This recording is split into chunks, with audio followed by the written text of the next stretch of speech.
కామారెడ్డి జిల్లా బాన్సువాడలో మట్టి కుండలతో చేసిన గణనాథుడు అందరినీ ఆకట్టుకుంటున్నాడు. అంతరించిపోతున్న కుల వృత్తికి ప్రతీకగా పర్యావరణానికి హానికి కలగకుండా వినాయకుడి ప్రతిమను తయారుచించామని నిర్వాహకులు తెలిపారు. వారం రోజుల పాటు శ్రమించి సుమారు 100 కుండలతో గణపతిని తయారు చేశామని చెప్పారు. వినాయకుడిని దర్శించుకోవడానికి చుట్టుపక్కల ప్రాంతాల నుంచి ప్రజలు తరలి వస్తున్నారని గణేష్ మండలి నిర్వాహకులు తెలిపారు. మండలి ఆధ్వర్యంలో మట్టి కుండల గణపతి తయారు చేయడం జరిగింది. ఈ స్వచ్ఛమైన మట్టితో చేసిన కుండలతోని ఈ గణపతి ఇక్కడ చక్రధారి గణేష్ మండలి వద్ద ప్రతిష్టాపన చేయడం జరిగింది. కలుషితం కాకుండా మా వంతుల భాగంగా మేము ఇలాంటి మట్టి కుండల గణపతి చేయడం జరిగింది.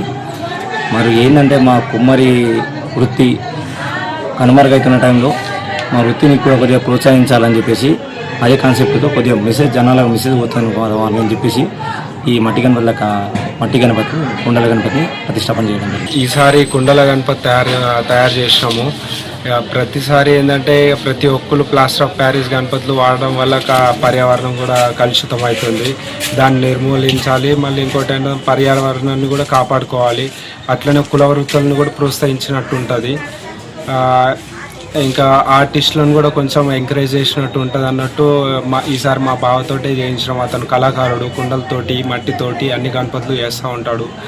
సో అట్లనే ఈ కుల వృత్తులు కూడా మొత్తం నాశనానికి అంటే మొత్తం పని లేకుండా అయిపోతున్నాయి కాబట్టి వాళ్ళకు కూడా కొంచెం ఎంకరేజ్మెంట్ ఇచ్చినట్టు ఉంటుంది.